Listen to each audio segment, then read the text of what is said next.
Hey everyone, I'm Kevin. Today in the garage we're going to be installing our 270 awning mount on the roof rack of this GX460.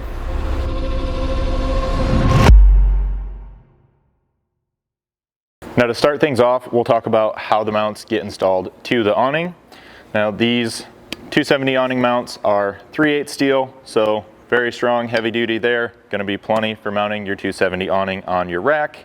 We provide you with several mounting holes here on the awning mount side of things.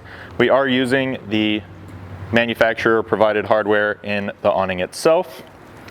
You're going to have two main vertical slots for mounting in those locations, as well as this center mounting hole. That's mostly to accommodate smaller awnings if you want to use them on these heavier mounts. Those are going to have a slightly narrower spacing, typically about the center of what you see here. So you'll just utilize that center hole and one of the slots. In this case, we're using the top and bottom vertical slots, again with the awning manufacturer's hardware. In this case, those are M8 hex bolts with nuts and washers, and that may just vary depending on which awning you are installing.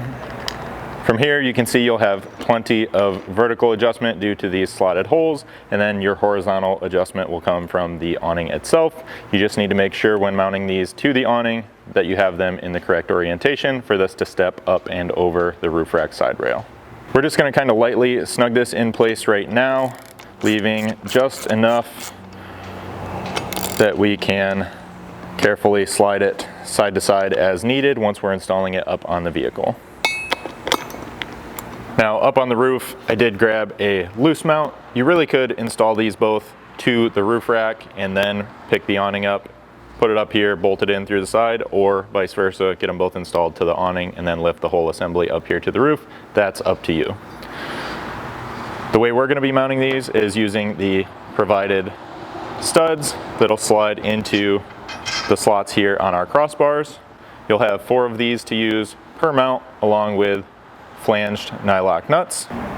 We also provide you with 5/16 hex head bolts, washers, and flanged nylock nuts. For those of you that are installing this to a bed rack, for example, you can use the larger center slots here and get those secured into place. So as I mentioned, we're installing ours with the studs that simply slide into the milled slots in our crossbars. Then it's just a matter of getting them kind of equally spaced and lined up with the mounting slots here on the bracket. And then loosely start all 4 of your nuts. And then you can make your final kind of in and out adjustment, typically once the awning is in place, and then tighten things up with a 7/16 socket or wrench. Once you do get your awning into place, it's really just up to you from here to check all your adjustment and clearances to your vehicle, your rack, and all your various accessories, and then just double check that everything's tight to complete your installation. At that point, your installation is complete. Now, this is a shared product between both Victory 4x4 and JCR Off-Road, so you can contact either one of us with any installation or product questions.